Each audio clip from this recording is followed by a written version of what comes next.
Ciao මේ video එක බෙපන්තෝල් කියන වෙළඳ නාමයෙන් නිෂ්පාදනය කරලා තියෙන ක්‍රීම් එහෙම නැත්නම් ලිප්ස්ටික් භාවිතා කරන ඔයාලට. අද 2025 ජුනි 4 වෙනිදා.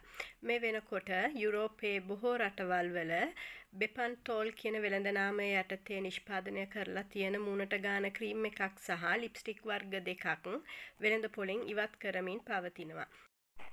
එකට හේතුව තමයි මේ නිෂ්පාදනවල ඕමොසොලාතෝ කියන ද්‍රව්‍ය අඩංගු එක. මෑත කාලකදී කරපු පරීක්ෂණ වලින් තහවුරු වෙලා තියෙනවා මේ ඕමොසොලාතෝ කියන ද්‍රව්‍ය වකුගඩු වලට හානි කරනවා කියලා. ඒ නිසා තමයි මේ නිෂ්පාදන වෙළඳ පොලෙන් ඉවත් කරමින් පවතින්නේ. මේ දේ දැනුවත් කිරීම පිණිස නිකුත් කරලා තියෙන ලිපිවල සඳහන් කරලා තියෙනවා මේ ක්‍රීම් එක එහෙම නැත්නම් මේ ලිප්ස්ටික් භාවිතා කරනවා නම් ඒක නවත්තන්න ඒ වගේම ඒවා භාවිතා කරුවා නම් ඒ ගැන තමුන්ගේ වෛද්‍යවරයාට එහෙම නැත්නම් ෆාමසි එකට කියලා උපදෙස් ලබා ගන්න කියලා. ඉතින් ඔයාලා ළඟත් මේ ක්‍රීම් එක හෝ ලිප්ස්ටික් තියෙනවද කියලා බලන්න.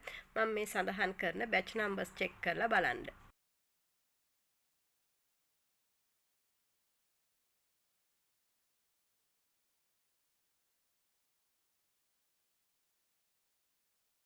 වීඩියෝ එක වැදගත් වුණා නම් වීඩියෝ එකට ලයික් එකක් දාන්න, කමෙන්ට් එකක් දාන්න, ෂෙයා කරන්න අමතක කරන්න එපා.